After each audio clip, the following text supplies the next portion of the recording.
সূরা আল মাউনের আরেকটা নাম হলো আল ইয়াতিম, ইয়াতিমের সূরা। কি বলেন তো? ইয়াতিমের সূরা। হয়তো মুহাদ্দিস সাহেবরা জানবে, আমাদের মাঝে মুসহাফে সূরা আল মাউন নামকরণ করা হয়েছে, জন্য সূরা মাউন নামটা আমরা জানি, কিন্তু সূরা আল মাউনের আরেকটা নাম হলো আল ইয়াতিম। এটা হলো ইয়াতিমের সূরা। আসুন আমরা মূল আলোচনায় প্রবেশ করি, যেহেতু সময় অত্যন্ত স্বল্প।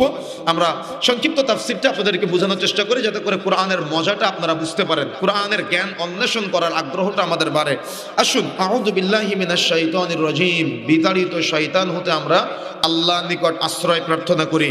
বিসমিল্লাহির রহমানির রহিম, পরম করুণাময় অসীম দয়ালু আল্লাহর নামে শুরু করলাম। আরাইতাল্লাযী ইউকাযযিবু বিদ্দীন, এই আরাইতা শব্দটি এসেছে মূলত আরবি রাইতা শব্দ থেকে, আরবি রাইতা শব্দ থেকে, যার অর্থ হলো জিয়ারা, ভিজিট, দেখা। তার মানে রাইতা শব্দের অর্থ হলো দেখা, আর আরাইতা শব্দের অর্থ হলো তুমি কি দেখেছো। আল্লাহ কাকে বলছেন বলেন তো? এটা রাসূলুল্লাহ সাল্লাল্লাহু আলাইহি ওয়াসাল্লামকে বলছেন। আর পক্ষান্তরে রাসূলুল্লাহ সাল্লাল্লাহু আলাইহি ওয়াসাল্লামের উম্মত যারা আছে, উম্মতে মুহাম্মাদি, তাদেরকে বলছেন আর রাইতা মুহাম্মদ, তুমি কি দেখেছো, বা মুহাম্মাদের উম্মত তোমরা কি দেখেছো, আল্লাযী, যে বা যারা বা যিনি, ইউকাযযিবু, মিথ্যা প্রতিপন্ন করে, হেয় প্রতিপন্ন করে, অস্বীকার করে, বিদ্দীন, কিয়ামত দিবসকে। তার মানে আল্লাহ রাব্বুল আলামিন জিজ্ঞাসা করছেন মুহাম্মদ সাল্লাল্লাহু আলাইহি সাল্লামকে অথবা মুহাম্মদ সাল্লাল্লাহু আলাইহি সাল্লামের উম্মতদেরকে, আরাইতাল্লাযী ইউকাযযিবু বিদ্দীন, মুহাম্মদ বা মুহাম্মাদের উম্মতেরা, তোমরা কি দেখেছো যে কিয়ামত দিবসকে অস্বীকার করে। এই দিন শব্দের 11টি অর্থ আসে। ইন্নাদ দীনা ইনদাল্লাহিল ইসলাম, এখানে দিন শব্দের অর্থ হলো ইসলাম। এরকম 11টি অনুবাদ এসেছে, তবে এখানে দিন শব্দের অর্থ হলো কিয়ামত দিবস। যেমন এই পৃথিবীর বহু মানুষ আছে যারা আল্লাহর অস্তিত্বকে অস্বীকার করে, আল্লাহর উলুহিয়াত, আল্লাহর রুবুবিয়াত আর আল্লাহর আসমা ও সিফাতকে অস্বীকার করে। তারা আল্লাহর কাছে চাওয়া বাদ দিয়ে আল্লাহর কোনো সৃষ্টির কাছে চায়। তারা আল্লাহর কাছে সাহায্য পাওয়ার পরিবর্তে আল্লাহর কোনো সৃষ্টির কাছে সাহায্য পেতে চায়।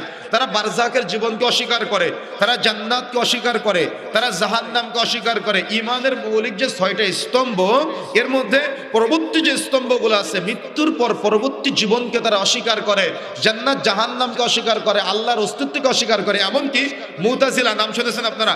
মুতাজিলাদের একটা আকীদা আছে যে পাপ দেখা যায় না, যে নেকি দেখা যায় না, যা দেখা যায় না সেটা আল্লাহ আবার মাপবে কিভাবে? কি নাউযুবিল্লাহ, বাড়িতে গিয়ে বলবেন। এটা হলো তাদের একটা আকীদা। কাদের আকীদা বলেন তো? তারাও কিন্তু নিজেদেরকে মুসলিম দাবি করে, কিন্তু তারা বলে যে পাপটা আমরা দেখতে পাই না, যে সওয়াবটা আমরা দেখতে পাই না, যে নেকিটা আমরা দেখতে পাই না, এটা আল্লাহ আবার দাড়ি পাল্লায় মাপবে কিভাবে, বা মিজানের পাল্লায় মাপবে কিভাবে? এই প্রশ্ন যদি আপনার ব্রেনে দেয় তাহলে আপনার খটকা লাগবে কিনা? কিন্তু আমি যদি আপনাকে এখন প্রশ্ন করি, আচ্ছা আমাদের শরীরে জ্বর হয় কিনা? কথা বলেন, জ্বর হয় কিনা? জ্বর কি দেখা যায়? জ্বর কি করা যায়?